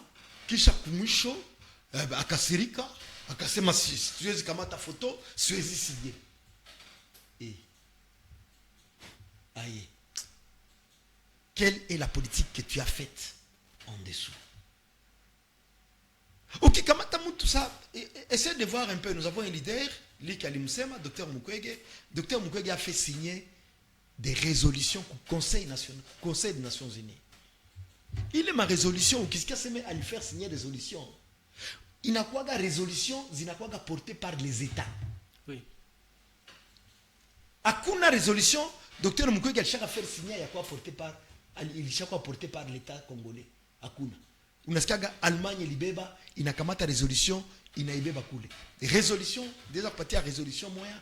Par exemple, il y a identification des enfants ici des groupes armés. Vous n'allez comprendre. Oui. Ça dit que c'est une résolution due à Kwangalia dans quelle mesure les accompagner. Allemagne enjoy les résolutions au Conseil de sécurité des Nations Unies. Ça dit que nchi ndio nabebaga ma résolution. Na inafanyikaga inakuwa kwanza kazi ya chini chini, kazi ya ndani. Ça dit avant d'aller dans un conseil comme celui-là, il faut nakol shangalia huyu, ushangalia huyu, ushangalia huyu, ushangalia huyu, ushangalia huyu. À partir de pale sasa ndio nafanya nini? Ndio mnaenda. Ça c'est ce qu'on appelle le travail du dessous. Kama ukifanya le travail de dessous, unakuya unatenda sema utakuya pale na binaishia pale kisha allez vous allez devant. Qu'est-ce qui sera? Rien. Et c'est ça l'erreur yenye mwenzetu alisema sur la diplomatie congolaise. Nous avons une crise sur le plan diplomatique. Mais cette crise, il est absence. Il y a président Ouettou qui oublie qu'il a 33 000 personnes qui sont mortes à Goma. 3 000 personnes qui sont mortes à Goma. Il est tout nombre. Kubeba tout coulé. Quand on a dit j'ai perdu 3 000 personnes. 3 000 personnes. Et les images à l'appui. Il est tout kwenda avec son état d'âme. Kuonesha kama j'ai perdu 3 000 personnes. Tunafia nini? Wenda labda parce que tuko tunaenda tunarevivre histoire ilishapita Mkongo. Wenda labda peut-être président Félix Tshisekedi alogo penye ilifikiaka président Kasavubu simfikie naye. Non, c'est-à-dire que ce qui on a tassé manaki ko savile ça na rudia à pas de coup d'état, c'est ça? Qu'est-ce que non, c'est-à-dire que on comprend Jean Bedel Bokassa bakiliana ga Libye kisha bakaingiza David Dako bakasema kama non bakambia Bokassa sirudie tena. Ça s'est passé aussi avec Abiyarimana na Didier Ntaramira, ça balikuwa banarudia mu avion moya bakawapiga masasi. Cela peut arriver. Mais en même temps, il t'a dit, tu n'es pas courageux, tu ne diriges pas un pays. Il fallait prendre les risques. Non, c'est-à-dire que il faut savoir que quand tu entres dans les fonctions d'État, c'est à tout risque. Oui. Tu n'entres pas, c'est pas une promenade. Non, combien écoutez, aiko kwa shangazi yako pale. Tu prends la destinée d'un peuple. Et quand tu prends la destinée d'un peuple, il y a peu qu'elle tombe bien kama takuya, atakuya ikala gobo. Enfin, c'est pas moi, comme dit c'est ma discours. Nous avons entendu. On a une comprendre. C'est-à-dire qu'il faut avoir la posture d'homme d'État. Et c'est ça le problème de notre population. C'est-à-dire, à tout l'isage, compte. Et au fait, quand Mabatu Baliachaga vile les régimes et la pita vile, c'est tout simplement parce qu'ils ont dit Dieu à Amani, toi qui es pas là. Abaki tu vile tu délai vile, Dieu à Amani. Et puis les gens ont commencé à croire que c'est ça, Joe Vilebiko. C'est pas comme ça. C'est pas normal. Et puis nous avons un pays, nous avons un grand pays. Il faut savoir une chose, bien fait. Notre pays, il est parmi les pays émergents. Oui. Les pays émergents, ni ma inchi zenye zinakuwaga na grandeur, zote zinakuwaga na grandeur ya kabambi. Zenye zinakuwaga na matière première, manake ni inchi yenye fungia inajusifia. Parmi les pays émergents, utakamata Chine, utakamata Russie, utakamata Brésil, utakamata Afrique du Sud, on en comprendre. Ce sont ni ma Inde, ni ma amalgame ya ma pays émergents. C'est-à-dire que inaweza jifungia hiyo peke inatumika ndani na inajisifia. Ce qui veut dire que et nous avons la population. Nous avons un grand peuple. Mais là oui, jameni. Nini tu kwa mo? Moi, je crois que nos autorités ne savent pas voir la grandeur de ce qu'ils ont. Peut-être que Félix Tshisekedi alipenda tu à respecter kauli ya kwake asema yeye na Kagame c'est seulement au ciel. Hawatakutanaka tena ma négociation. Moi je crois que hawezi conduire état. Ça vile unaongoza si uwe chambre yako coucher. Tu ne peux pas. L'état c'est l'état et c'est la grandeur. L'état c'est l'état, ce sont ni batu ya modèle flani, ni batu ya ma catégorie flani, et quand tu entres dans les fonctions d'état pour être père de la nation, kwetu tunaendaka mbali sana, tunaitaga père de la nation, c'est-à-dire que tunakupatia heshima yote existe mdunia. Moi j'ai vécu dans un pays où jamais tu ne verras un ministre avec un garde-corps. Haitaji. Jou akitaka kama ta garde corps banamwambia comment wewe unaweza kuwa na garde corps, maana yake hawezi assurer sécurité yetu. J'ai conduit un pays où un ministre ne prend pas, hawezi kamata kufranga ya l'État akamate aseme allouer mutugari privé, le voiture à location. Batakwambia bikwa. Pourquoi taxi zinakuwa pale? Si c'est pour payer avec l'argent de l'État kamata taxi et kamata la voiture le moins cher à un ministre. Juu ya nini? Parce que uko censé kuservir ile ma condition na pendo kwe nayo inafaa kuipatia watu yote. Voilà, alors passer Crispin Kachale maintenant que ba autorité peut-être biko ndanaonesha faiblesse kidogo, mais aussi kunakuwa prix Nobel Dr. Denis Mukwege anaendelea na kujipiga kila leo, anaenda mainchi fulani avec diplomasia kwake, mais haiko mandaté na serikali. Maintenant kuonjia gani, par quelle porte magique unaweza pitia pour que hii situation ambayo iko natokea hapa Nord Kivu paralyser tout un pays? Moi je crois que Luc alisema mbele wakati quand il a parlé de la proposition il y a après là, donc je vais dire SCC Senko, oui, sur leur demande. Il y avait vu qu'on a fait un jeu à recherche à paix. Et donc ils sont en train de faire des négociations partout et le docteur Mukwege a appuyé ça. Aliappuyer juu kusema kama no anaona kama inaweza kuwa voix ya dialogue. Nyo kwambia hakuna kitu. Vous savez ce qui a raté pour le Congo. Ce qui a raté pour le Congo ni ile commission vérité et réconciliation. Ouais. Malheureusement, c'était ça a été combattu par les depuis. Comment faire comprendre l'histoire landa mwenye kunafuata radio Swahili aielewe naye kabisa. Manake ile saba alikuwa Sun City balifanyaka ma commission. Na ile vérité et réconciliation ilikuwa commission yenye ingipasha uliza mulifanya hivi juu ya nini? Na kama mulifanya vile nini ndio tatutuma tulombane huruma? Na kulomba huruma ni kusema ilikuwa vile lakini sawa mimi nakusamee msifanyage tena vile.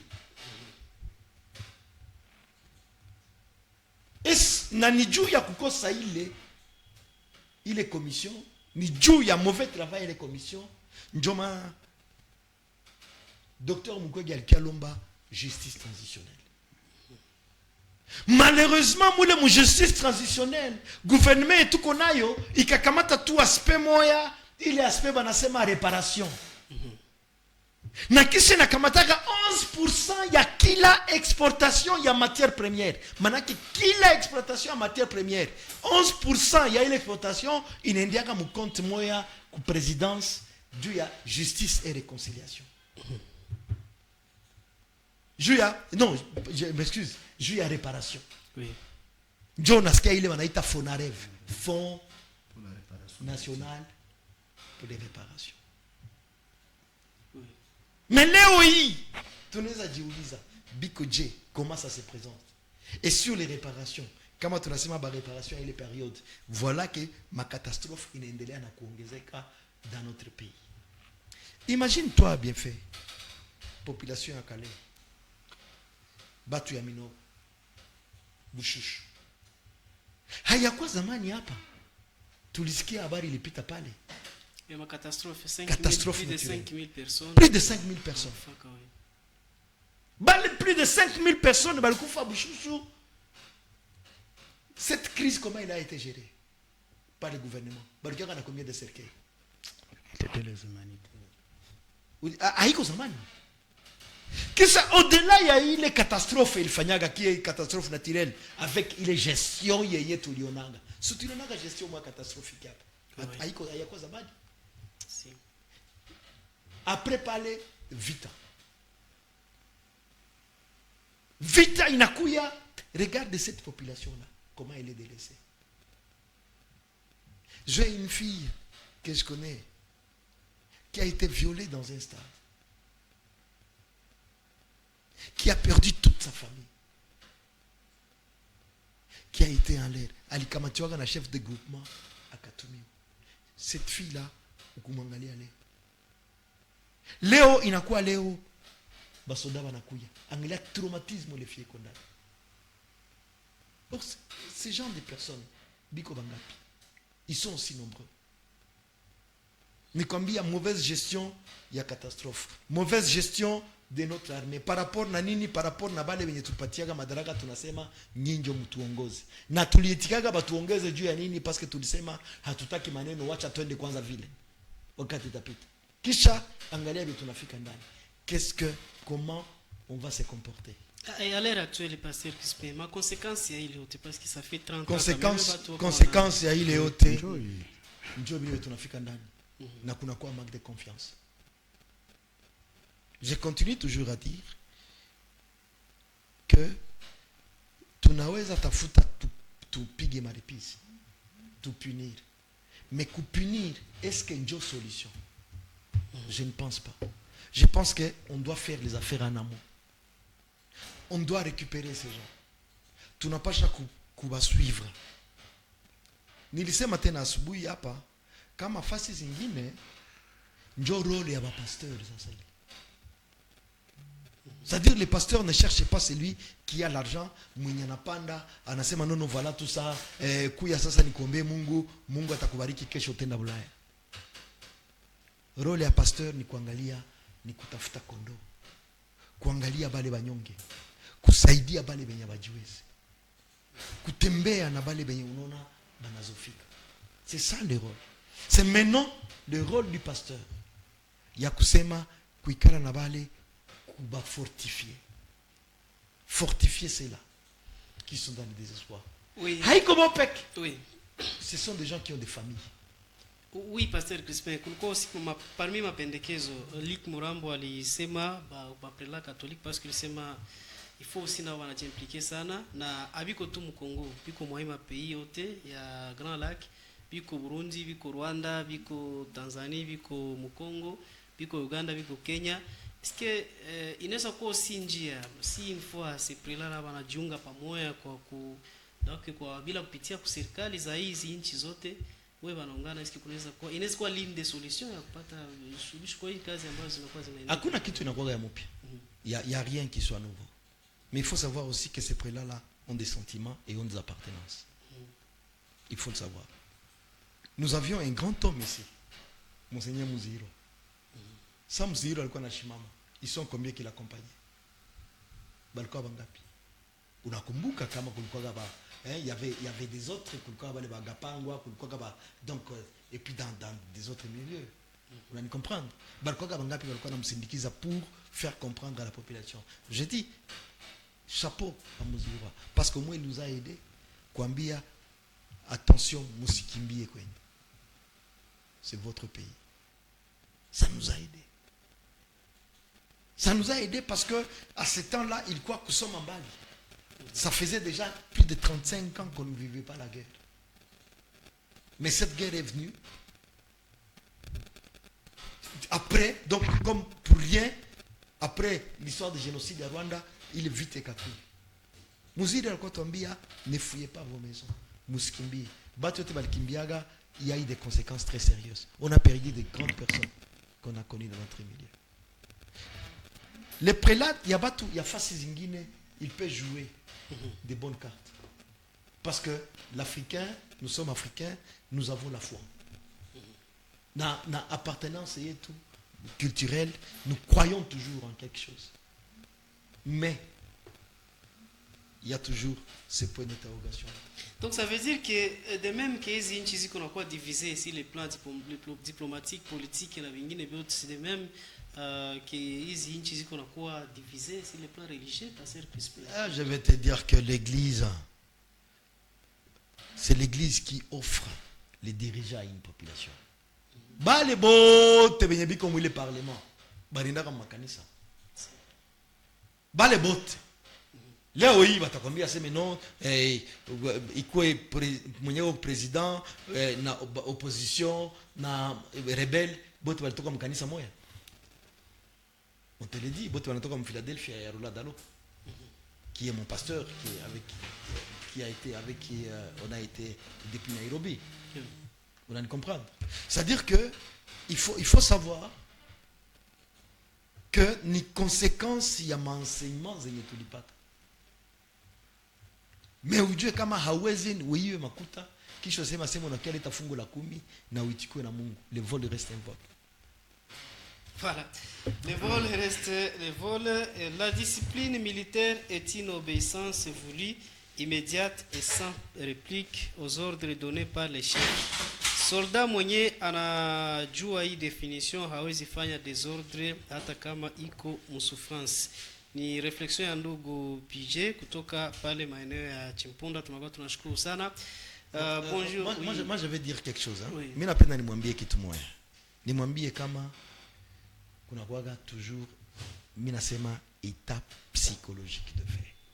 Unani comprendre? Oui, oui. La discipline papa unaishika quand tu es encore en ordre. Mais kuko ça kuna déséquilibre. Ni ugonjwa. C'est une maladie. Ce que nous sommes en train de voir, c'est pas normal. Na shie betuko tunaona, bile betuko tunaona. Usisana nasema tungali gisi, tungali normal. Je vais te dire une chose. Acha nikwambie habari moja. Je te dis mon expérience à moi. J'ai passé nilipita muvita after. Masasi nalia mtoto yangu chini ya kitanda. Mon enfant était encore enfant. J'ai quitté le Congo, mon enfant avait 4 ans. Tunaenda Bulaya. Sa mtoto alikuwa na 14 ans. Mtoto akakatala kwenda kwa masomo. Tukabembeleza hakuna moyen. Bulaya bakampatia psychologue. Akakatala hataki ona ta psychologue. Mtoto alikuwa anabakia mu mafilme za hizi mafilme za guerre. Ndio alikuwa anapenda kuangalia tout ça. Heureusement nous étions dans un pays organisé. Yenye ilifanya maétude kakutana kama ni 82% ya wale batoto balitoka mwa hii milie yetu ndio bana vivre ile phénomène. C'est-à-dire ni conséquence ya traumatisme ya vita. Bakanza fanya nini? Bakanza bapatia ma équation scolaire mu maje yebiko banafanya. Heureusement que tous ces jeux là inakuwa mu internet ndio banaingiaga biko banaenda pamoja. Bakanza bapatia mu ma équation scolaire. Mon enfant fait 4 ans. Atoke mchambre. Anaenda kama toilette anarudia maje analala. Anarudia maje analala. Mais mimi nakwambia après ces 4 ans, il est entré pour faire la psychologie à l'université. Dû à nini? Parce que alikuwa alikaenda fanya examen kumbi balikuwa banamtilia ma équation za masomo mu maje. C'est bon et baliona. Ils ont fait une étude. Mais qu'est-ce que nous faisons des études? Il y a betu beje balitoka mwile matraumatisme. C'est difficile. Voilà. Ni bagonjwa. Voilà, nawaza kama auditeur anakuwa na comprendre. Shukrani kwa mada ya leo. Kwa kupata amani na usalama inaomba collaboration ya bien kati ya population na askari jeshi na polisi na viongozi wa tabaka za msingi. Kupiganisha impunite, chômage, pombe za kulevya, upendeleo na kufukuza wasaliti kwa ngazi za uongozi. Jean-Marie Chifok qui nous écrit le message. Voilà, mina waza Mariri unafuata sana Pasteur Crispin Kashale kufuatana na ongezi ambao anakuwa napana hapa. Est-ce tuje commentaire supplémentaire ambao unaweza kuwa nao par rapport na hiyo? Uliuliza ukarevenir ku discours tokaka mkinyo wa chef de l'État. On se verra au ciel, on se parlera au ciel. Oui. Tu n'as pas inventé. Na kwa napana aussi source d'information, source ya ile ya kama ni affirmation, aussi c'est pas mauvais parce que ku inventer ça existe. Maintenant ndiko nasikia parfois beaucoup wenyewe wakungali kwanza defaser par rapport à hii nani ya hii technologie ngisi na kwa na lire yayo qui pense kama parce que tu es tel unaweza lala kula mko unaanza frapper comme tu veux. Aujourd'hui on doit s'adapter à l'aide de la technologie, à l'aide de pointe. Tu n'as pas qu'on s'adapter. Tu sais, on avait wakati Simona on voulait utiliser Macky Sall pour l'ancien président wa Sénégal. Juu ya kutafuta ajouer réconciliation entre Poutine na Zelensky, Ukraine. Poutine a été clair. Poutine akamwambia, tu penses que je ne parle pas à Zelensky? On se parle. Akaleta même document, donc maaccord. Zebalisignac. Akamwambia, kamata hii makartasi, je te donne les copies. Wende muulize kama hana hizi makaratasi.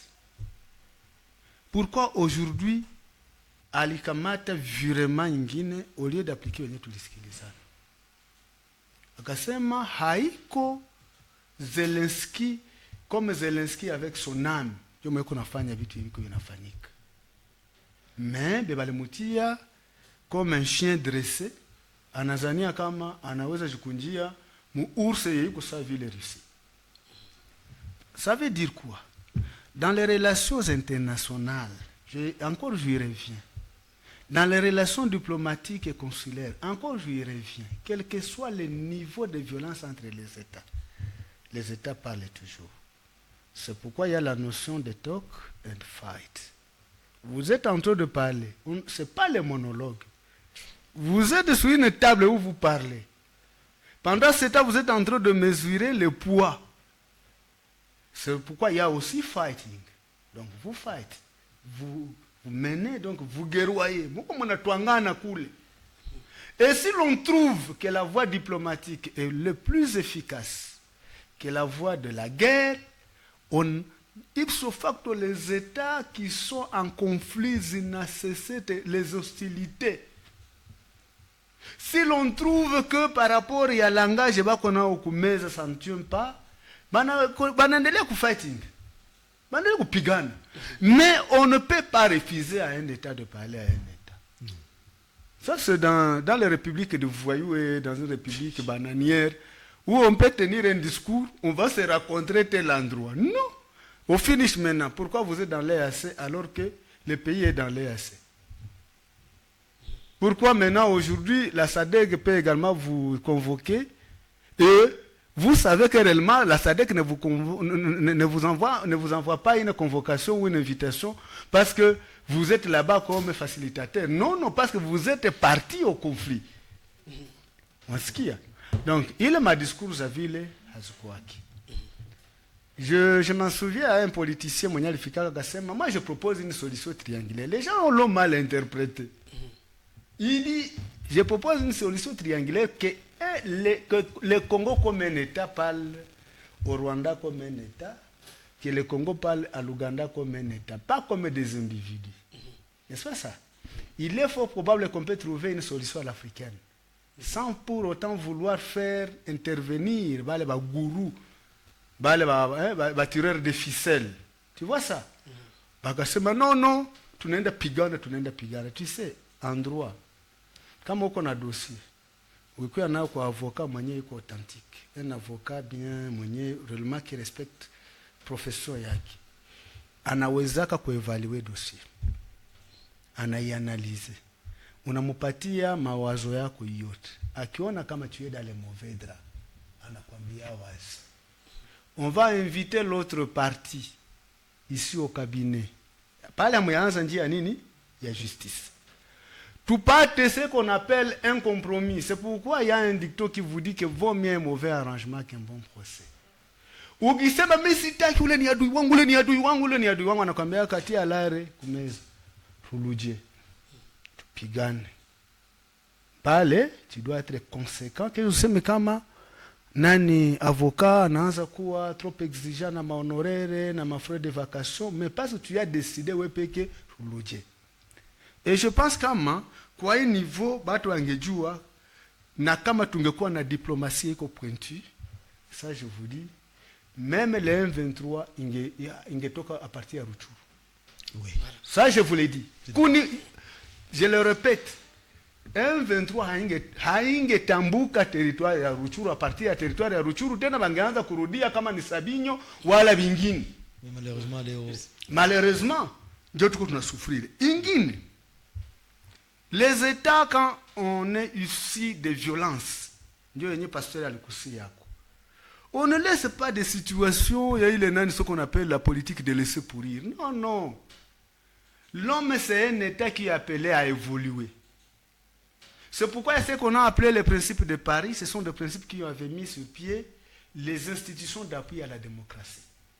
Dieu est créé kutoka mwiko Nazania quand tu arrives au pouvoir, wenyo nageuka sijue kama nani Yemei, le Dieu, le Père, le Fils et le Saint-Esprit. Voilà. Donc après toi, c'est le chaos. Bakati à ce qu'on a appelé maintenant, aujourd'hui, comme vous avez le processus électoral. C'est lié par rapport à ça. Voilà, merci. La commission vérité et réconciliation, c'était par rapport à ça. Négocier manine. Mwenye alifanya, on identifie les bourreaux et les victimes à partir de Yaïli. Et puis maintenant les bourreaux, banakuya mbele za batu. Justice n'a pas kazi yake. Kwenye batakureprimer, banakureprimer. Là où l'humanité va également dire, au-delà de ce qui a été fait au Congo, c'est toute l'humanité qui a été choquée. Nous prenons en charge la réparation des victimes. N'est-ce pas ça? Oui. Parfois des conséquences, ces drogués d'hier qui ont commis des crimes. L'humanité prend ça en charge. Je fais comprendre. Mais on demande aux bourreaux, les criminels là-bas, tu as encore la chance. Parle quand tu vas pendre directement, na kufizie. Unafika, unaenda mbele za watu, unasema ninaomba msamaha kwa mabaya yote nilifanya. Tangu sasa ngisi mko mnaniona. Sitaenda kwa pasteur wala kwa padiri, sitarudiliaka tena. Tu vois ça? Et ça, c'est dans les États, c'est comme ça qu'elle reconstruit l'État lorsque l'État a été victime, sujet de diverses violences. Chez nous, qu'est-ce qu'on a fait? Au lieu d'aller sur cette lancée, on a préféré prendre tous les criminels, commencer déjà à les distribuer des postes de responsabilité dans l'institution, par voie de conséquences. Comment tu as mutu sa Azarias, par exemple? Kuyoku ulape kama uto wate na batu. Il a été dans le FCD, non? Ita balikuwa kama MLC kumba bemba. Kuyo ulape mbele za watu kama na wewe hautakulate na batu. Sivile, balikuwa kama PPRD nabo balikuwa kana nani plutôt du côté ya gouvernement. Nabo balifanya ma massacre. Nabo bakuye museme hatutaongezaka tena madega ku madega.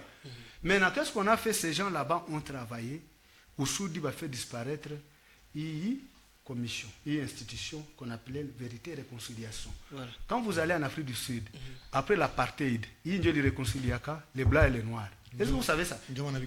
C'est pourquoi ils sont aujourd'hui une force. Oui, voilà, je dois comprendre comment il n'y a pas parmi ma recommandation za kwa kolike. Ma recommandation zangu ni kuambia ke ba Congolais tuache diversion ya kuwa napigia baharifu mikono. D'ailleurs mu manifestation tuliona tukunafanyaka hapa. Hautaona mtoto wa autorité morale wa parti politique wala bibi yake. J'accepte kama anaweza zuilika. Mais est-ce que mpaka na ba dépendant direct yake? Bebako wanakula bomengo ya nchi. Abaweza onekana nabo nani gufro. Hata kulalamika nao wanashinda kulalamika. Ndio kuambia population yetu. Hii yenyewe iko natutosha machozi hapa jana tulipigia mikono. Iwe fundisho kwetu. M23 itapita. Na wengine nabo na bagepare nabo batapita. Na nikingali nalia sanction iko sévère exemplaire à l'égard yaba bagepare balifama dégâts. Ça je le répète, c'est pas parce que nous sommes en guerre contre le M23 que les erreurs commises dans le FRDC tutapiga mikono. Parce que kifo ni kifo. Risasi kukulia kwa haina besoin kusema kama inatokana na M23 wala na FRDC. Du moment que inakwenda ko de manière injuste. Mwenye anaifanya il doit subir vraiment une sanction exemplaire. Voilà. Et là maintenant naambia ndugu zetu. Oui. Prends le débat. Oui. C'est ça, tout à fait. Donc hapa ndio kama naambia ndugu zetu tunaenda tunashite tuambie nyinyi wenyewe mnaongea kana wale wa politike yenu. Oui. Zile franga kuna shikabulia basikabulia basoda wetu wako kufro. Na kama kuko chakula yenyewe wanatuma kufro yenyewe na kwa detourner, yenyewe bali detourner nabo serikali bashughulikie. Kama kuna franga za maskari zetu zenyewe wanatuma bakizidetourner nabo bali bazidetourner babashughulikie. Ne sont pas na wale wenyewe tunazania kwamba ni M23 ndio babaya nabo bako sawa sana. Tunafika mwisho wa kipindi Pastor Crispin ulisema parmi vitu vinatushinda kujua gérer aussi ma situation sana hizi hiyo maviole zilipitika matueri manini mezosima catastrophe zenye wenda labda serikali inashindwa kugere. Mena ici mwa hii situation tuko mwayo tupitie njia gani pour que tupate kwanza solution kwa urgence yenyewe tunaweza stopper kwanza hiyo makomba et puis en fait de compte tuangalie kisi nchi itaendelea. Mimi nakuwa toujours j'aime toujours respecter les temps bien fait. Donc chaque fois 15h08 c'est le temps, l'émission normalement devrait se terminer déjà. Mais en même temps quelle est la solution? Solution iko sur le plan militaire, solution iko sur le plan diplomatique, solution iko sur le plan politique. Donc ça dit que sur le plan militaire la guerre il faut la gagner quelque part.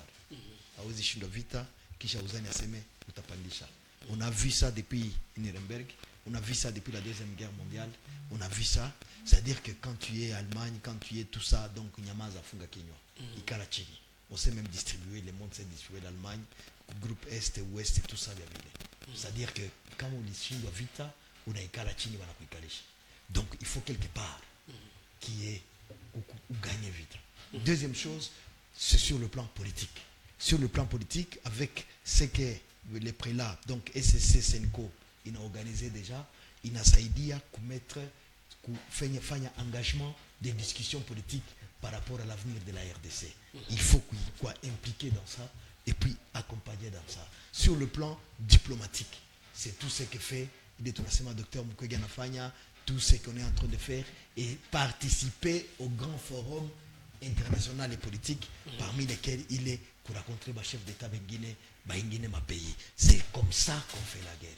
Kama ufanye vile hakuna kututaendelea. Merci beaucoup, ni conclusion yake Pasteur Crispin Kashale. Mpendwa msikilizaji wa Radio Sven, je voulais juste augmenter kitu kadogo bien fait. Ningependa sema population tenons le coude. Tupendane. Tukamatane mikono. Na ni pamoja ndio tunaweza vaincre basante. Voilà, merci beaucoup. Ni kupitia ile kauli tunakuwa tunamaliza kipindi ya siku ya leo. Tunashukuru kwake Liko Murambo kwa kuweza kuitika radio aliko ya Radio Sven na kufika ndani ya kipindi. Tunashukuru sana. Tunashukuru sana, hii ni radio yetu. Je dois féliciter Pasteur Kashale Crispin. Réellement parce que la mise sur pied ya radio vous participez à la construction de la démocratie. Na inatusaidia na ni radio yenyewe inafuatiwa sana na inapanaka information yenyewe iko rationnelle. Na hii vraiment tunapaswa kutoa shukrani kwa kupita kwa hii media, hatulipake 100 francs. Bado kwa wanajua vile hatulipake 100 francs. Kwa hiyo tunaona kama mara nyingi services za leta hapa zinakuya na siwe kama na manote de débit zenye hawezi leo na kama ni kwa RFI au kunani ku France 24 ndio wanazibeba. On doit dire clairement que même les opérateurs politiques wanapita kwa hii media, il ne paie même pas 100 francs. Na hapa tunashukuru sana na wasikilizaji wetu tunasema tuko sote pamoja. Mungu aendelee kutubariki. Hakuna kitu hivi itapita tu, ni rien à craindre. Hakuna kitu, tushikane mkono, tuache kutendeana mabaya kwa sababu hii ni nchi shinde tutaijenga pamoja.